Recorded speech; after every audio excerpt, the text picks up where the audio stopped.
This video's been a long time coming. Today I'm going to show you how I fit a Les Paul style neck.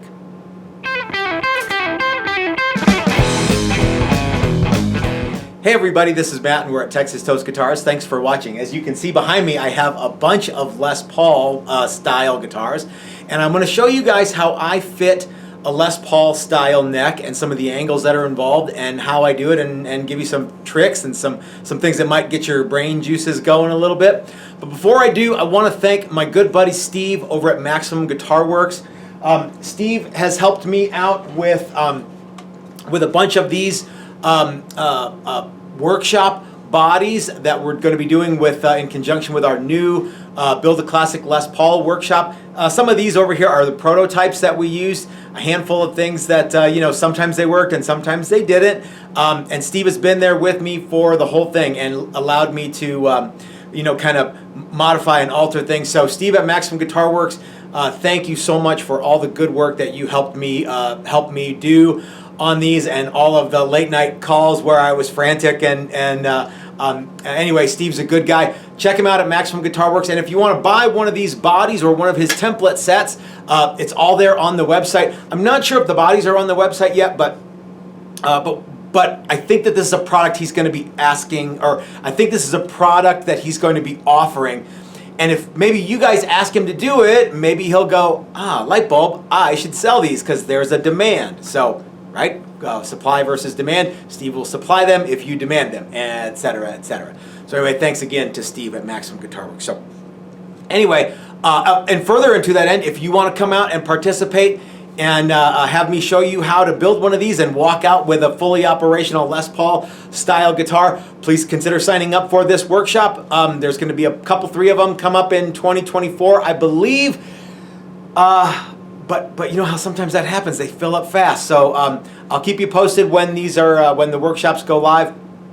This is going to be a really fun one, you guys, and you're going to walk out with something super excellent. So what I'm going to show you today is how to fit a neck for this. Let's talk a little bit about why the neck on a Les Paul is different from, say, a Fender Strat. Obviously it is, but let's talk about it a little bit. So the classic, let's start with the classic Fender style neck. The classic Fender style neck utilizes what I call a wedge style. Let me get this in my shirt here. Utilizes kind of a wedge style heel.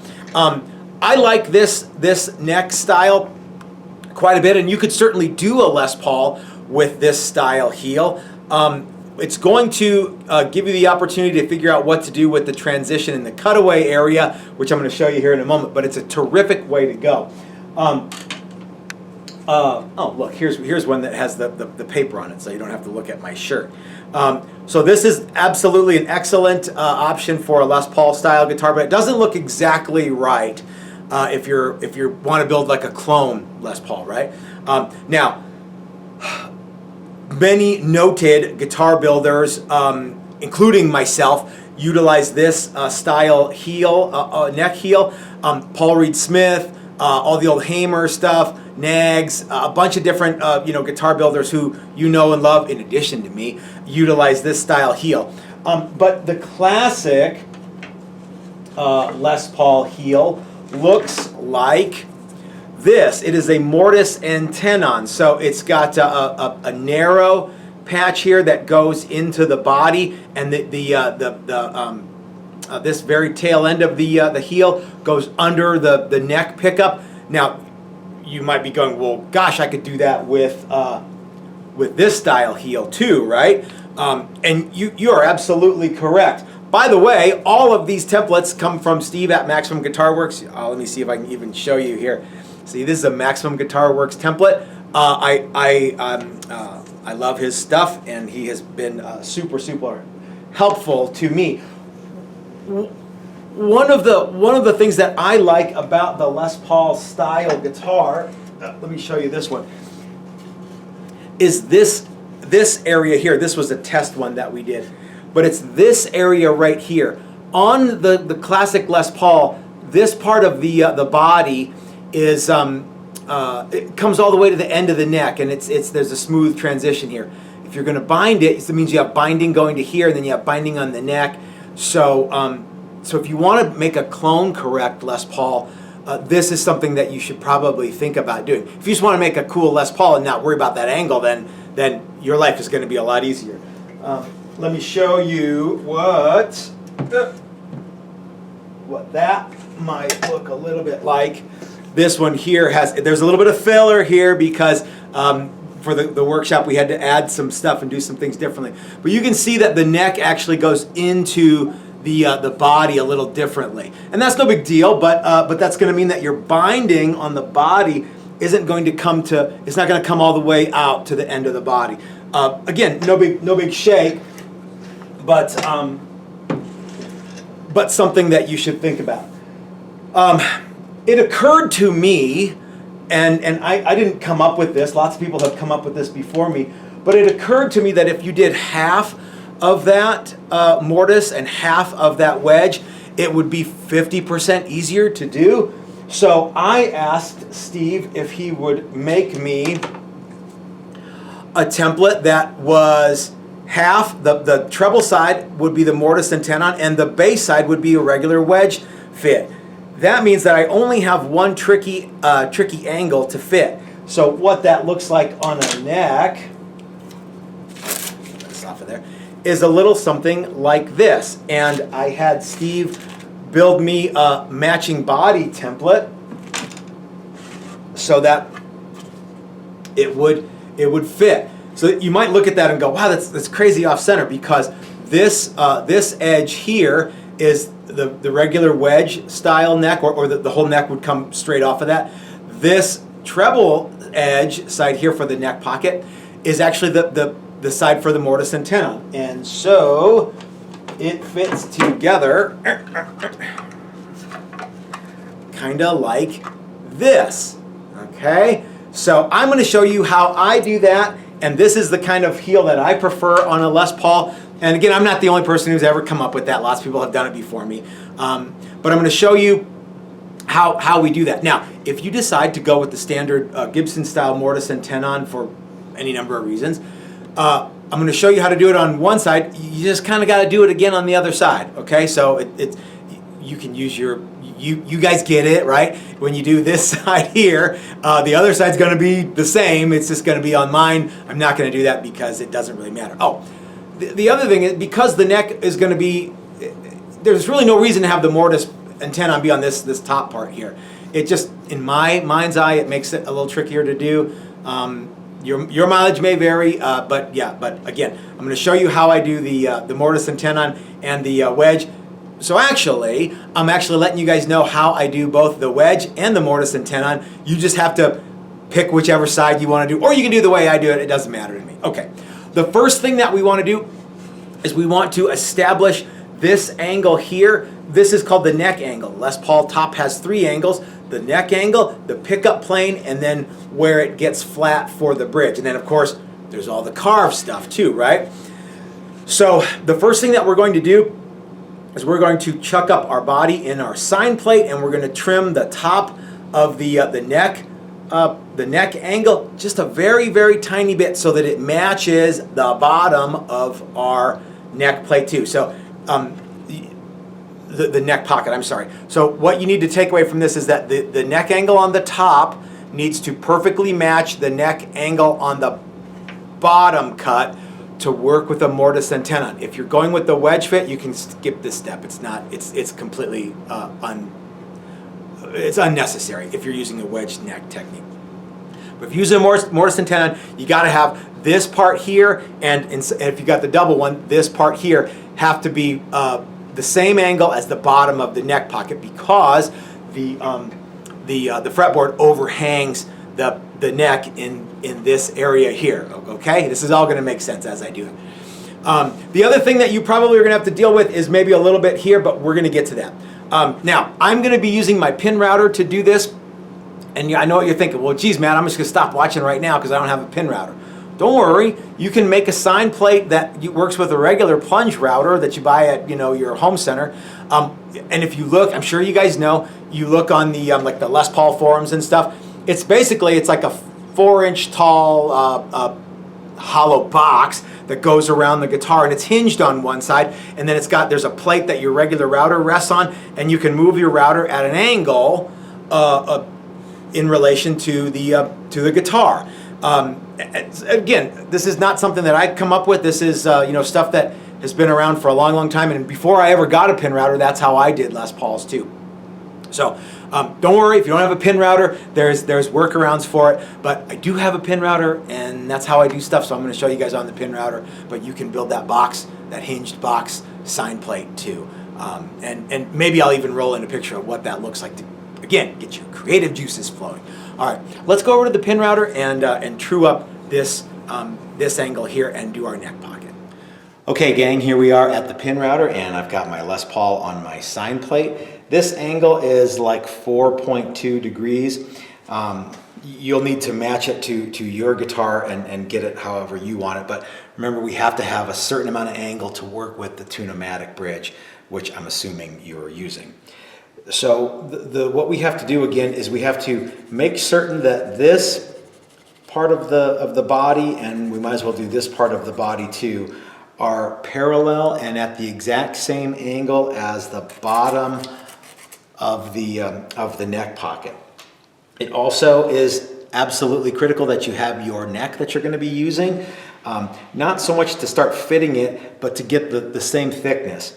I like to use 1.5 inches for a neck pocket depth, and therefore the neck has to absolutely be the same, because remember, this part of the this part of the neck here is going to be in the pocket, but the fretboard is going to be overhanging.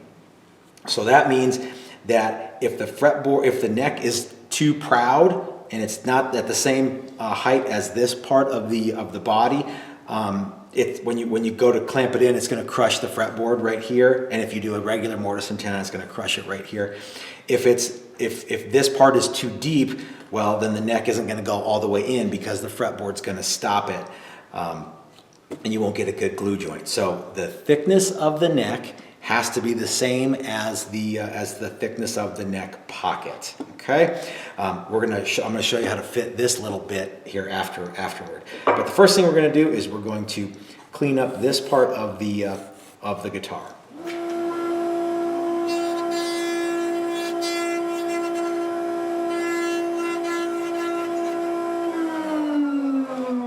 Okay, so now I've got a nice flat, well, it's actually at an angle, but it's a parallel line on the bass side and the treble side, and I'm going to use the exact same setup to start cutting my neck pocket, which is why I recommend that you only do one at a time. So don't do all of if you're doing like a bunch of guitars, don't do this one and then pull it out of the jig and then do the next one and pull it out of the jig.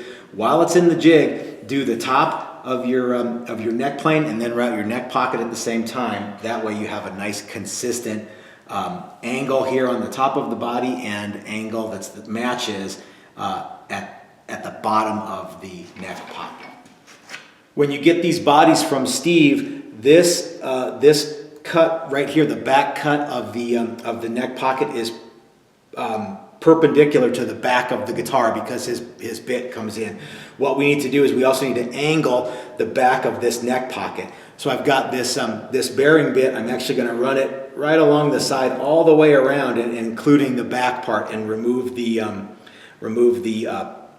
back portion of the neck pocket area. That way my neck pocket is perpendicular to the bottom of the back of my neck pocket is perpendicular to the bottom of my neck pocket. I think that's going to make a little more sense here in just a second.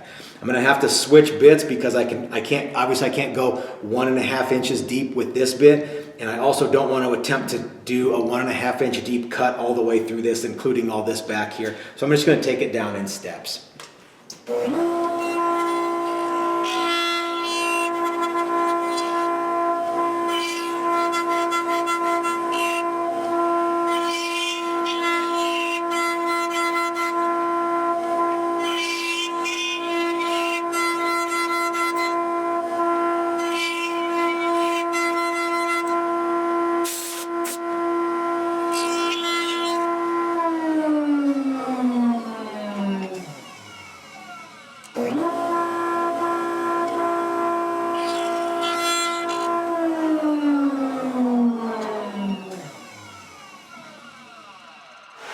All right, the depth of my neck pocket right now is 1.163. So I've switched to a slightly longer bearing bit, and I'm just going to repeat the process that I did with my shorter one and go all the way down to 1.5 inches.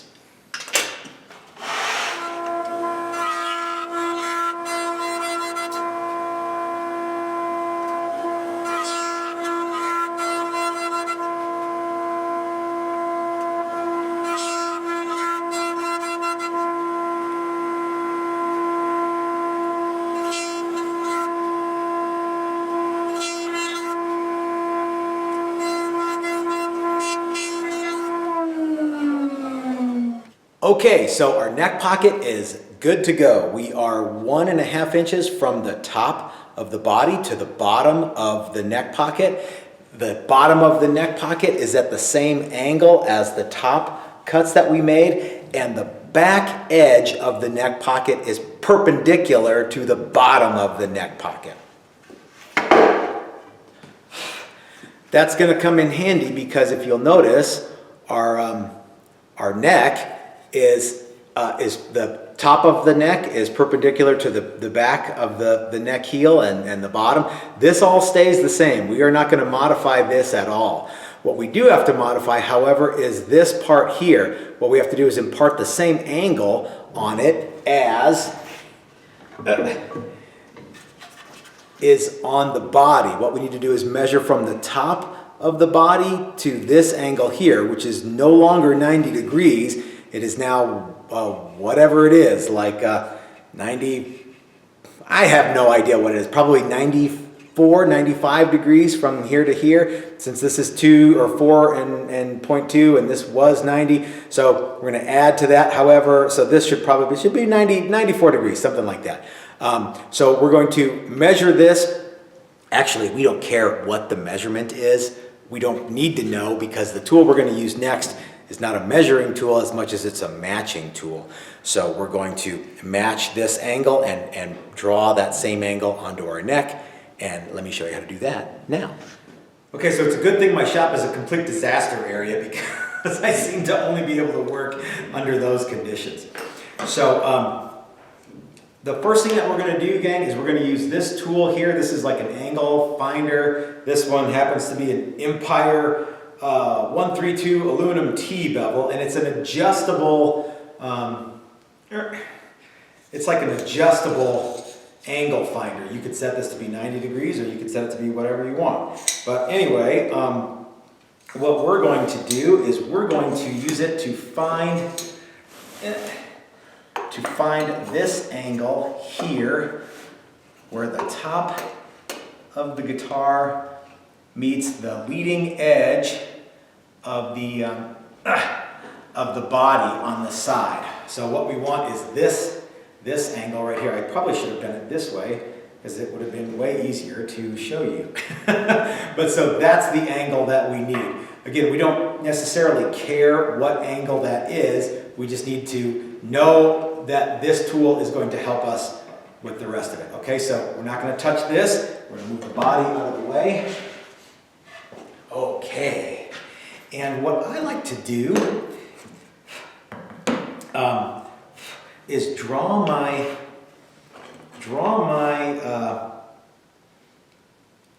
mortise on the neck, and the reason that I like to do that is because the Les Paul guitar is fairly dependent on this corner right here. This is where the neck joins the body, and it also happens to be exactly the right place for the 16th fret to fall. You can imagine if you get this wrong, everything else is going to be goofed up. The bridge is going to be in the wrong spot, etc., etc. So we're going to mark, I'm going to do this and I'm going to show you what it looks like, okay? And don't worry, I'll be jaw-jacking the whole time. Okay, so we're going to take our Irwin model, whatever this is, and we're going to draw our line here. So this is the angle that we need to cut off of the neck plate here, or the piece of the neck. Let me make some little lines so you get the idea. We're going to remove that, and then it should fit very, very snug into the body because the neck pocket is a little oversized and the neck is, the neck pocket is a little undersized and the neck is a little oversized. That's good because we like to hand fit everything, right? So I'm going to show you how to remove this. I'm going to show you how I do it. There's lots of ways to do it. Of course, I like to add power. Okay. So Ike from Flipside Music, the great American guitar store, stopped by, and he's actually holding the camera right now to help me out, which is good because I probably need to show you guys some of this stuff in a little greater detail than I can do with just the tripod. So thank you to Ike from Flipside for helping me out. So I've got my line drawn on here that I already showed you guys before. I've got a piece of double stick tape on my neck, and I'm going to just line up this piece of MDF. I'm actually going to stick it to my neck and put it right on the line that I drew, and then push it down hard. I'm actually going to be able to now invert this and use this table router bit to clean all that stuff up. I'm going to go in several passes so that I don't have a bunch of tear out, but let me show you what that looks like.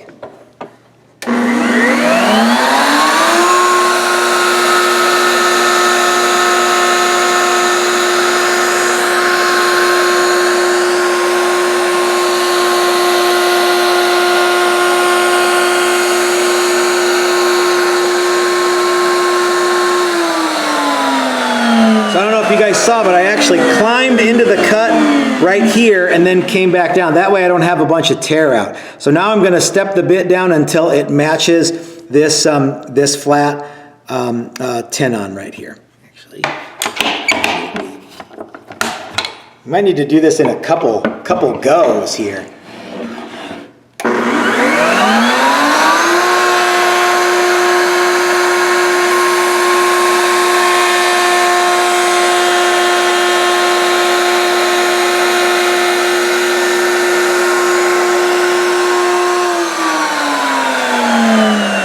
I still have a little lip there. I'm going to go see if I can inch it down and get it to just disappear. Or I could start sanding that and scuffing it back, but again, I like to add power. All right, now that we have our neck mostly fit, what we need to do is hand fit the rest of it. So when I say mostly fit, it just barely is too big right in this corner here and right along here. So we're going to massage this area with some of my favorite tools. This is just a paint stick that has some sandpaper glued onto it. Here's a shorter one, some chisels, and a block of MDF with some sandpaper. And I'm just going to work this down until the neck fits into the body. Now, word of caution, it'll be really tight until it's not, and it'll go from being really tight to being exactly perfect like that. So it'll be, you work it, it'll be really tight. You check it often, check it early, and by the time you get down to the to where it's just exactly perfect, it's gonna go fast. So on this side here that doesn't have the mortise in it, you can just work this with the block here. Let me change the camera angle. So yeah, we can just work this.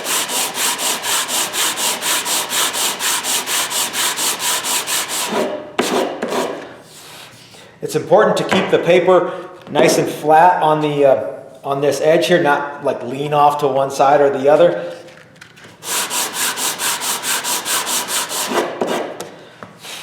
Okay, and then anytime you do anything, you want to check. Okay, and you can get a feel of where you are. Okay, now there's still a little hump here, so it goes straight, and then a little bump right here. And you can actually, this is where I removed the material. So what we want to do is remove that stuff.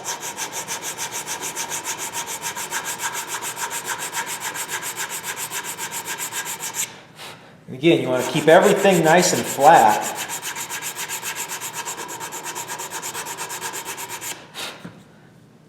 Kind of feel of it.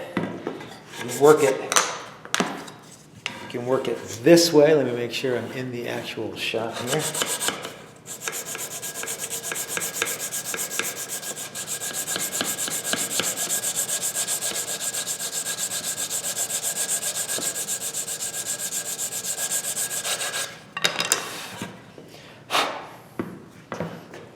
Get some of that corner out with the chisel.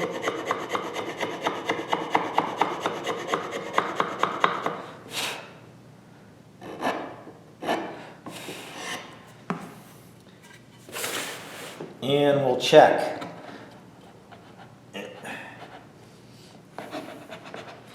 Look at that, we're really, really tight. Getting closer though. And what I'm noticing is there's going to be a gap right here. I don't know if you guys can see that, but there's going to be a gap because I'm all the way shoved up against the back of the heel and I've got a gap there. So if I take a little bit off of here, I think everything's going to fit. Okay, I'm really, really close to fitting, but now my corners here on my neck don't match the corner. They're a little tighter than my corners on my neck pocket, so I need to round those over a little bit more. All right, I'm really, really close here, gang. In fact, if I started to push, I bet you I could just get this to just force feed in. But I want to take a little more off the sides here.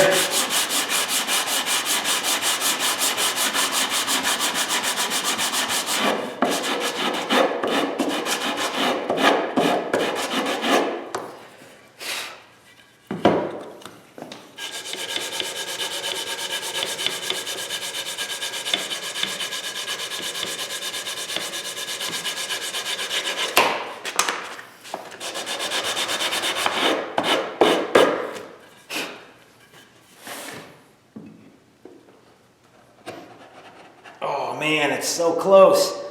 I can see right here is where it needs to come off.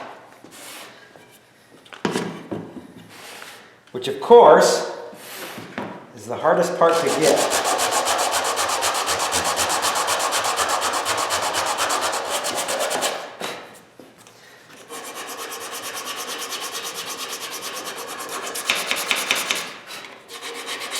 And I don't want to change my angle that I cut.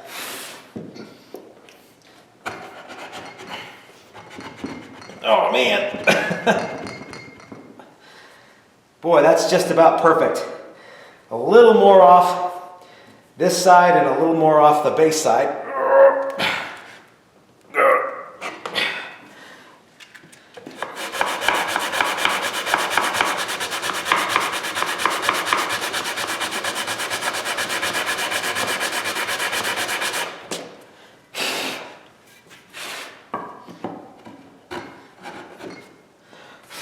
And there we go. See how easy it drops in now? Where I said it goes from being way too tight to just about perfect, like that, and that's what it did. One other thing that I forgot to tell you guys about is this edge here, where the neck pocket comes out of the body, but you still have body material here that will be covered by fretboard. This corner here can be rounded over.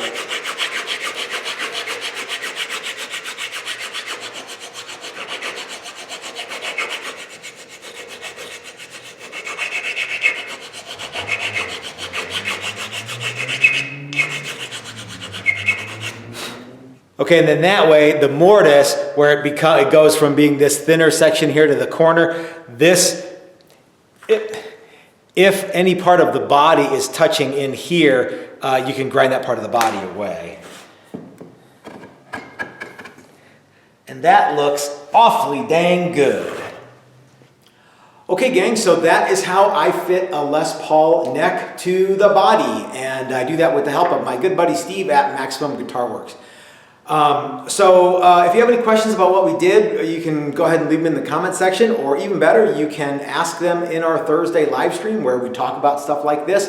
If you're interested in building your own Les Paul here at Texas Toast Guitars, like I said, we're going to be offering that workshop, the Build a Classic Les Paul, and we can deep dive into some of this stuff when you get here if you decide to do that.